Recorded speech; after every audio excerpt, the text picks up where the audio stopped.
Yo, yo, what's good, everybody? And welcome to the Hustle, Budget, and Glow podcast. Thank you for those that are tuning in. If you're online right now, welcome to the show. I have an amazing guest today that I'm super excited about having. So I met Mr. Matthew Worley at a podcast event that I hosted here in Austin in mid-June, early June, and we connected there, and he was a fellow podcaster, and we vibed, we got coffee, and we were like, "Yo, we gotta get on each other's shows, we gotta make some magic happen," and, we made the magic happen. I mean, I had that event just to meet other people in the space, to build a community. My only goal for the podcast event was for everyone to walk away with a new connection. Clearly, we did that, and for people to learn something new. So, the vibes were there, I met a new person, and I'm so happy to have met him, I'm happy to have him on the show. He has a very interesting, cool, trendy career path that he's doing right now for his entrepreneurship, his side hustle, his money game. So I'm gonna let him really tell you more about it. But if I could describe it, I would call it a sports card investing, um, networking, community building, stock exchange for sports fans and card collectors, whatever. That's my spill. But Matt, I'm going to go ahead and let you take it away. You tell people what you do, who you are, and a little bit more about your vibe. And we'll have a lot of fun today. Thank you for being on the show. Absolutely. Thank you so much for having me. It's a pleasure to be here, Shelby, and I'm so glad that we were able to meet together at that event and take it forward because I think that's important these days is to meet IRL and to also follow through. So, uh, 100%. what I do is I used to be in sales, just a tech sales bro. And then I have always had this collecting gene. And I think anyone that collects knows kind of what I'm talking about. It can take different manifestations, but for me, it's sports cards now. And what I noticed while getting into sports cards is as a podcast guy, there aren't enough sports card podcasts that are dealing with the financial side of it because it's a $13 billion industry. So I started Slabnomics, which is the intersection of sports card collecting, investment, and market theory. So that's a long-winded way of saying I get on and talk about how to actually value things, and if you want to make money, how to think about things in maybe a different way. I love that, Matt. So when I think about sports cards, I mean, as a kid growing up, I collected Pokemon cards. I was really into that. I might have had a random baseball card that I didn't know about. But I mean, when you told me that, I'm like, oh, I haven't heard of people collecting cards or doing anything like that in 20 years. And I know there are like very like gun ho card collectors. People have MLB cards, they have NBA cards, like they're like really into it. But like I don't meet people saying that's what they do. And never have I met someone that said, oh, like I help people trade and make money off of their card collection. And then you said you have gone to multiple conferences. Like the trade game for sports cards is huge. You said $13 billion industry for sports cards. I never knew any of this. And why do you think so many people have forgotten about this nostalgic atmosphere of card collecting and investing in trading and buying and selling sports cards? That's a good question, and in a word, I would say labubus. Everyone has put that appetite into labubus, but no. In all seriousness, it is cyclical, right? So you see every say 20 years, 15 years, there's this big spike as everyone remembers.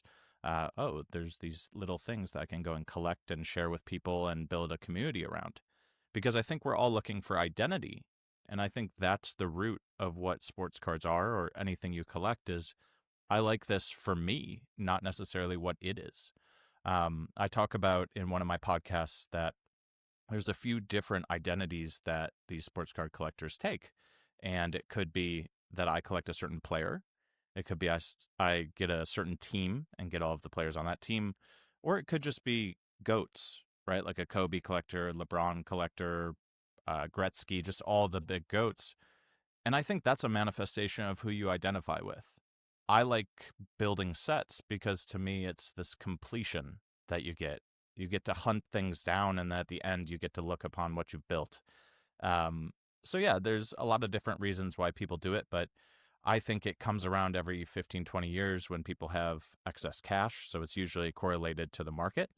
And when they're searching for some way to identify themselves and to connect with like minded people.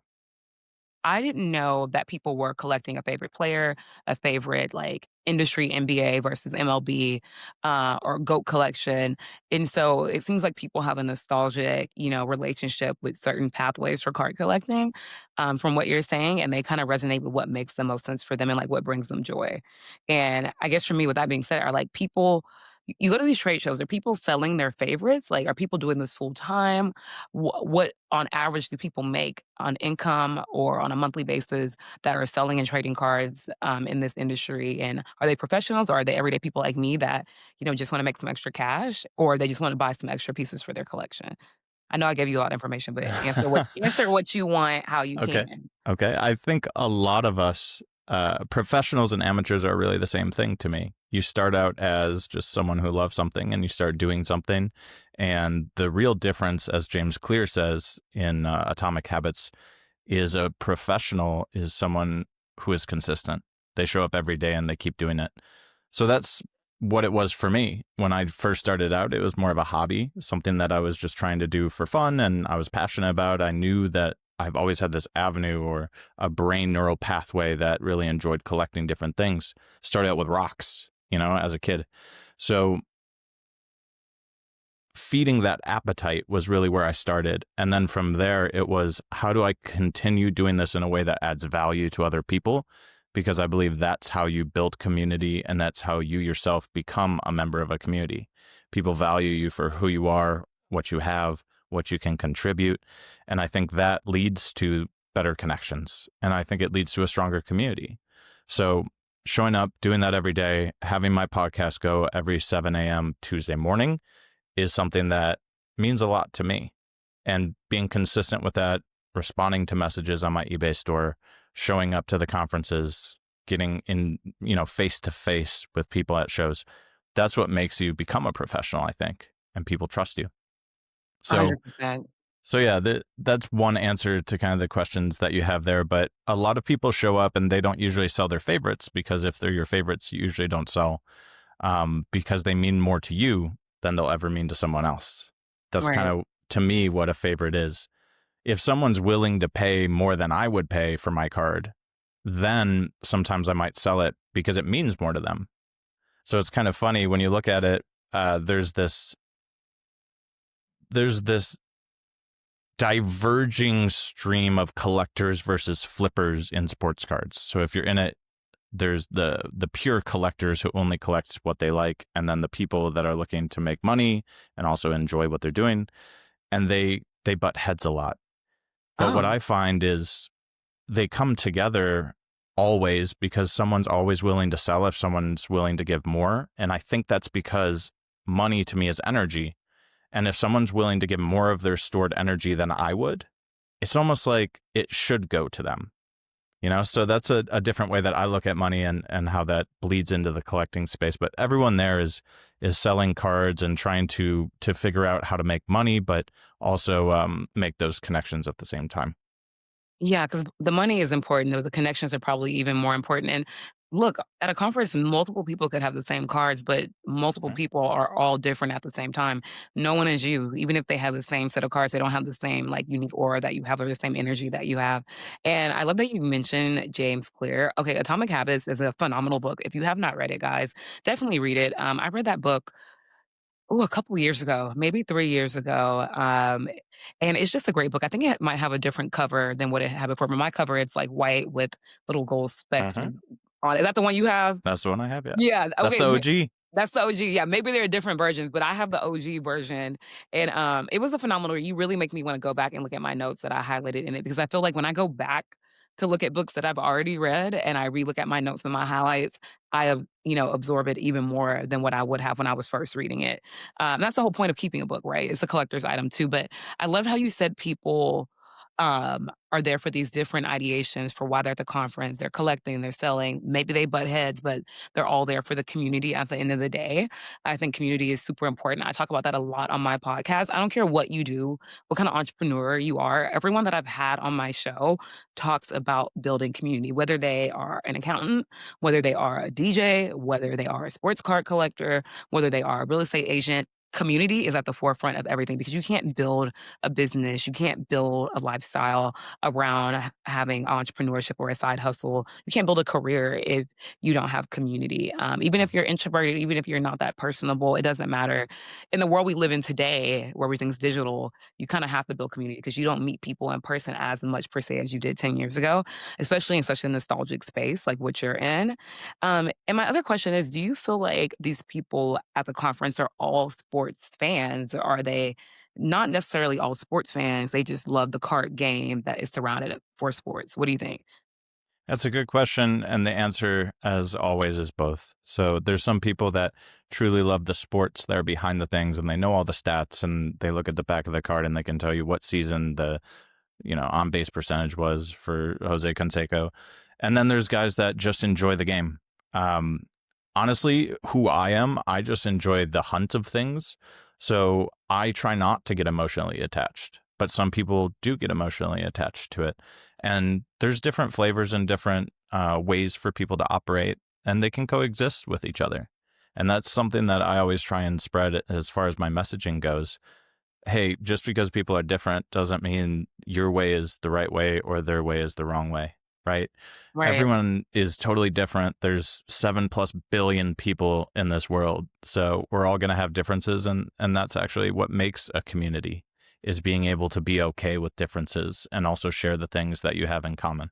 So I think Yeah. that comes through in conventions. And on my last podcast, I spoke about 5 selling secrets that I learned from going to the National, which is the largest sports car convention. And one of them was simply mind your manners. So Right. it's simple as that sometimes. Be friendly, be approachable. As to the point that you were making earlier, you're absolutely right in that we have to be able to put up a smile sometimes and just be pleasant and personable to build community and to build relationships. And relationships are the lifeblood of any business. So whether it's your side hustle or your main, you have to be able to play nice. You have to do a little bit of politicking here and there, but you also have to be able to just be a genuine, authentic human being. And I think that's something that you really experience going to these card shows, is people's true passion. And I think Right. any place where you can go and see passion is always a plus, always a beautiful thing for humanity. Yeah, I agree. A convention, a conference, like you really get to see the who's who. And people go to these things for many different reasons, like you said, but I can spot someone that is authentic versus inauthentic from a mile away just based on how they present themselves in the first 5 minutes of me talking to you, Hmm. right? Like if you are coming across as like, I have this, I have that, and like it's all about you and you're not reciprocal in the conversation and you're trying to control the narrative when you're talking to me, I'm more than likely not interested in talking to you at all. Because if you feel like you have the most important thing to say and nobody else has anything to say worth value coming to the conversation, then that means you're not really here to build a community. You're really here to market only yourself and not build a rapport or not grow with other people. And that's fine. People can be like that and be very focused on themselves and what they do and what they have going on. But if you want to be in the space of being a business owner, of being a side hustler, or of going to conventions, of going to conferences, no matter if it's sport collecting or podcasting, whatever you do, you have to have a certain mantra and you have to mind your manners. It does not matter if you're different. It does not matter if you have a different opinion. All you have to do is be kind. And a lot of people don't tend to want to do that in the world we live in today. They want to, voice their opinion and think everything is correct and everything they have to say is right. But as podcasters, you know this, like we interview people all the time that don't have the same personality as us.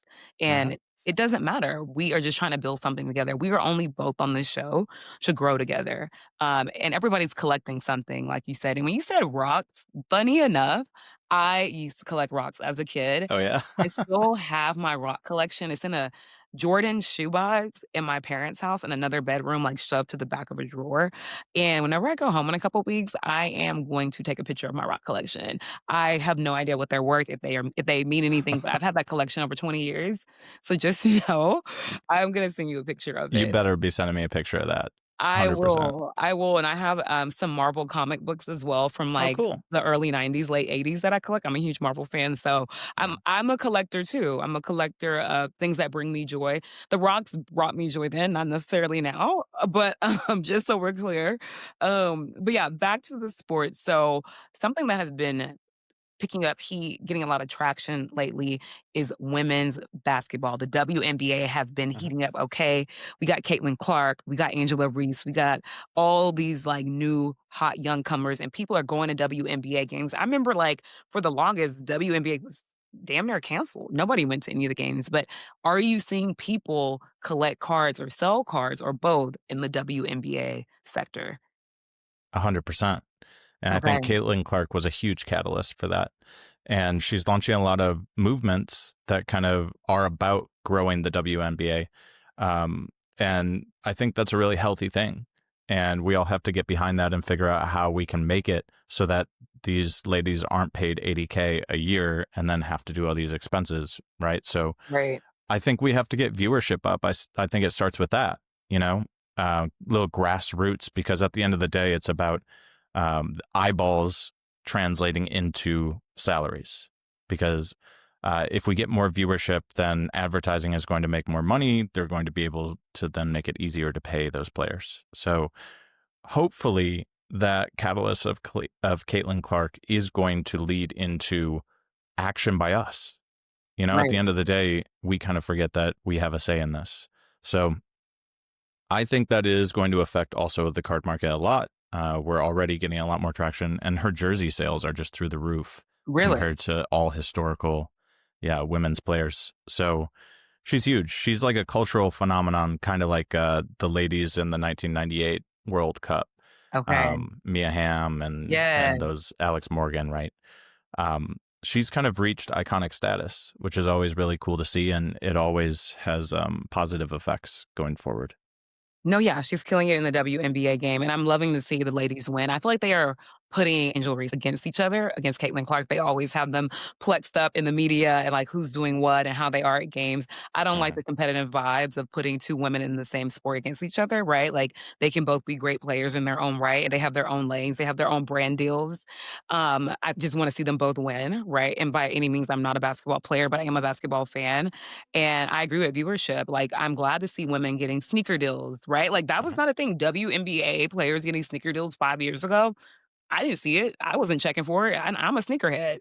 Uh-huh. So I love to see them getting more opportunities, partnership deals with, whether it's a drink company or whoever it might be, getting their own clothing line. I'm loving to see women like Caitlin Clark, like Angel Reese, getting all these opportunities, and it will up the market value in the card game. And people need to watch the games. And I think people are watching the games. They're going to the games. I like Yeah. watching the games. Yeah, and I think that's the key point. I harp on about eyeballs a lot because even the sneaker deals, the reason they're getting sneaker deals is because people watch that player. Nike wants their brand to be presented in front of the eyeballs of people watching. So the more Right. people watch, the more people, the bigger those deals are going to be for the ladies, and that's what we want. Yeah, what's the girl's name? Is it Aja Wilson who has the sneaker deal? I can't think of her name. I think it is, let me see. Aja WNBA. Yeah, Aja Wilson. She plays the, um for Las Vegas, and she has a huge sneaker deal with Nike, and she's put out, like, 3 different collabs already. And so we're just seeing it across the board for women that are killing it in this game. So, yeah, I'm a huge fan. I love basketball. I used to keep a basketball in the trunk of my car, and I would just, like, go to a court and play. It fell out of my car, like, 2 years ago. It rolled away. Maybe somebody else needed it, but I would just go shoot hoops. Like, I would just go to the park and shoot around. I need to get me another ball. Now that Yeah. it's summertime, I wanna go, do a little Did you dunk. did you watch it roll away? I know, Like, I don't know what happened. Literally, I was like, "Oh, I wanna go play at the park today," yeah, and I opened my trunk and it was gone. that was just disappeared. So, clearly, I had my time with it. Somebody else needed the Someone ball else more needed than me. more. Yeah, A yeah. collector got the A ball, I'm collector. hoping. But yeah, You should have signed it. You gotta start signing your balls before you lose I them. gotta sign it. I don't think it'll be worth shit with my signature on it, but maybe one Oh, come day. on.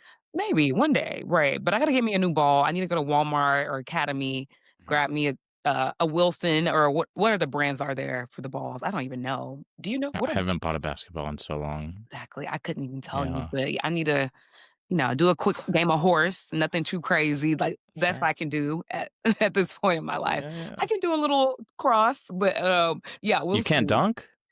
Nah. At this age, I keep a knee brace usually on my left knee, so nah. Sure, sure. No dunking. Casual sportsmanship over here, but you won't see me on a card anytime soon. That's good. Maybe for shits and giggles, but not at your collector's convention. You won't be seeing me. You won't be selling a Shelbie Morgan 500, but At least I won't see it in an aircast. Once you get over 30, that's a constant problem.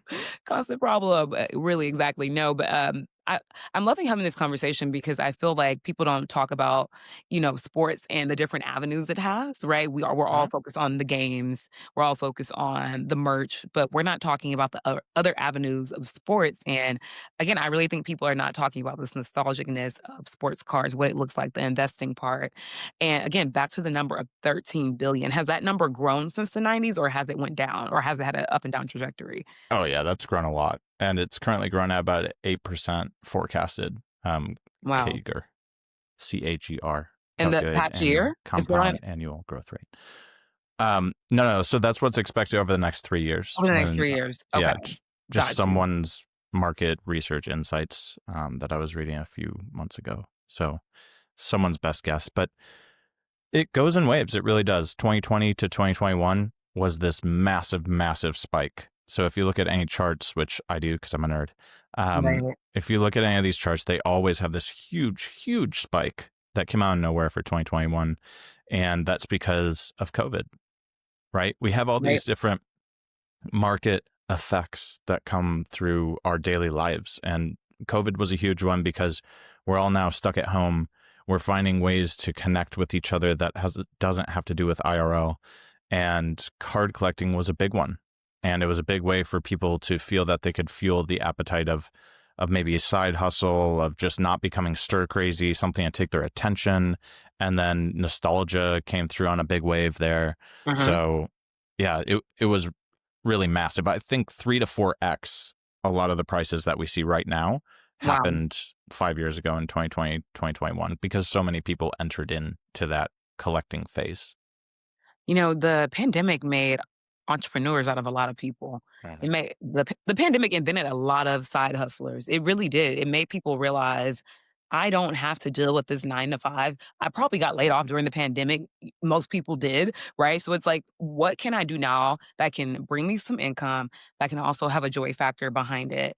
And I love that this niche grew over that time. It's such a niche market, even though it has a 13 point whatever billion-dollar industry number over it. Like it wasn't something that people were doing before the pandemic happened on that level. I wasn't hearing about it.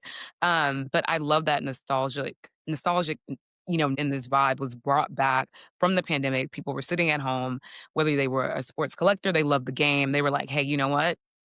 Best time to try something out is right now. Mhm. Right? Like Yeah, why not? I'm at why not? I'm at home with everybody else. Like I started my business during the pandemic. Like why not? What did I have to lose, right? There's literally nothing else that could go wrong. The world is coming to an end.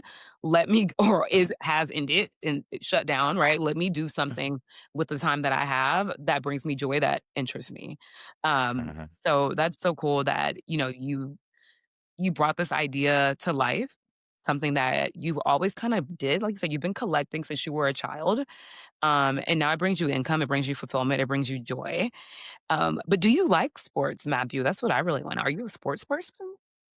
I like conceptual ideas within sports, which Okay. I know is not the answer you're Yeah. looking for If there. not, But tell me more. so I grew up loving football, and that's American football, in case, soccer, football thing. Right. But American football was always my first love. I was born in Green Bay, Wisconsin, so that's all they have, right? I Is the remember Green you Bay told me that. Packers. That's That's all it. they have. For real. That's it. That and cheese. Like they're just Okay. two pillars holding up Wisconsin, although they have beautiful summers and a lot of Amish. So Okay. those are kind of ancillary benefits. But within the sports sphere, I always just love football. And of course, there's some nostalgia for what you grew up watching.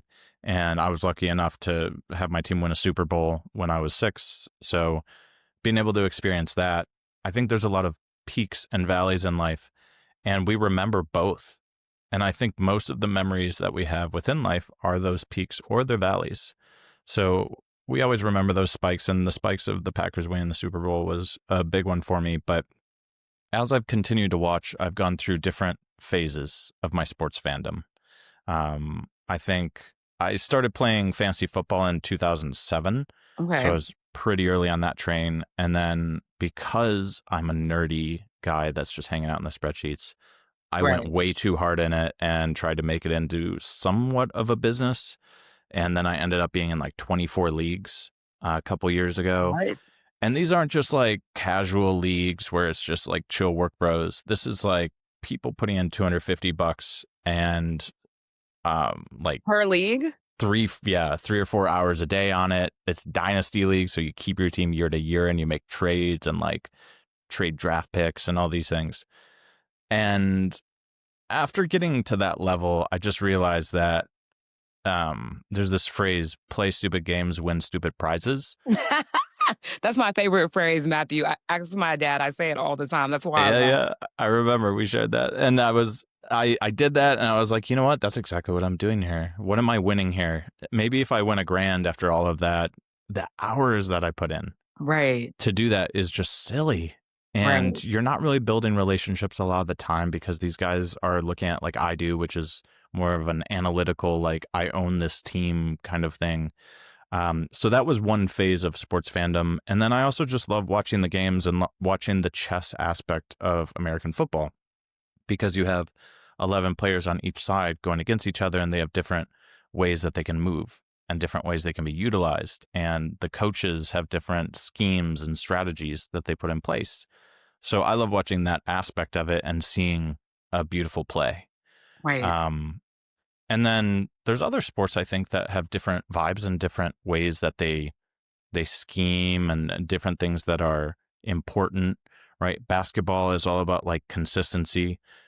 The thing I don't like about basketball, and hopefully this doesn't make you angry, but basketball to me, you can make the coolest play and you get 2 points. So it's like the impact from the coolness factor is too low for me. Okay. That's my only thing. I You're a numbers respect the guy. game. I love the consistency you have to have. You just have to ball out day in, day out, show up, like Right. shoot 1,000 free throws a day. Right. And I love that. But I want a little bit more impact. I need more spikes. You So are. You need the numbers. You're a numbers man. yeah. And then soccer is all about angles, which I think is something as Americans we don't really get yet. But it's all about if you drew lines and drew angles, which other sports like F1 also highly look at. So Okay. You're there's you F1 a guy. really big, drawn out answer. It was a great answer, Matt. I appreciate you. No, I have enjoyed talking to you this whole show. I want you to tell people where they can find you. Like, how can they support you? How can they be part of Slabnomics? Where can they find the podcast? You have a website. What's happening next with the movement for your brand?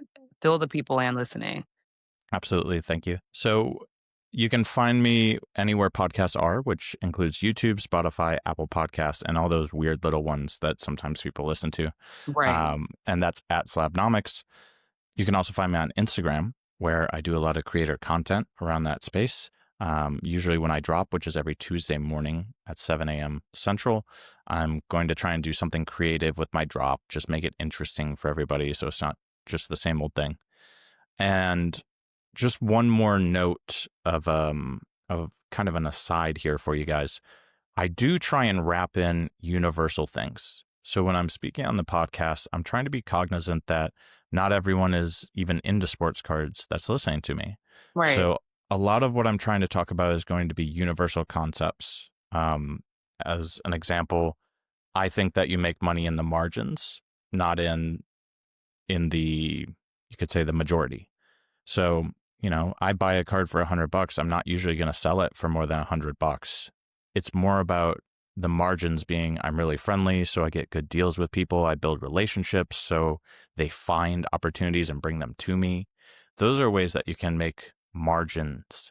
And when you can do that in any side hustle, that's how you know you're on the right path, that you're not just making money in a way that doesn't make sense. You're making money Right. through good channels. So I'll leave you guys with that. And if you want to follow me on Instagram, that's probably the easiest way to do it at Slabnomics. Oh, I mean, you couldn't have wrapped up everything better, Matt. I appreciate you. Thank you for coming on the show. Thank you for coming to my podcast event that day in Austin. I appreciate you supporting me on like what I'm trying to build here in the community. And we got to chat more because I definitely want to do another event here, and I want more podcasters to come out, and I want podcasters on the panel next time. And I'm talking like indie podcasters like me and you, people Uh, that are growing and developing. And whether we get 2 downloads or 500, we're still going to podcast no matter what. So I am so happy and grateful I met you. I'm glad we went and got coffee and connected, and we're locked in now. You guys, I'm going to be on Matt's show, so he'll be putting that out after I put out my show. So definitely go and subscribe to Slabnomics because we're locked in this podcast game together. It is a community. We support each other. And Matt, I appreciate you. And guys, the best way to support me and Matt is to give us a 5-star review on Spotify, on Apple Podcasts, whatever platform you're using. Leave a 5-star review. Share with your friends, share with your family, share with your coworkers. Subscribe to our YouTube channels. Hit us up on social media, reshare any reels, like just show love to us. That's the best way to help us grow our show. If you like what you heard today, thank you. Keep tapping in with us, keep vibing with us. We appreciate you. And I'm Shelbie Morgan, your host with the most from Houston, Texas, based out of Austin, Texas. And this is the Hustle, Budget, and Glow podcast. Peace out, everybody. Thank you, everyone, again. Be blessed.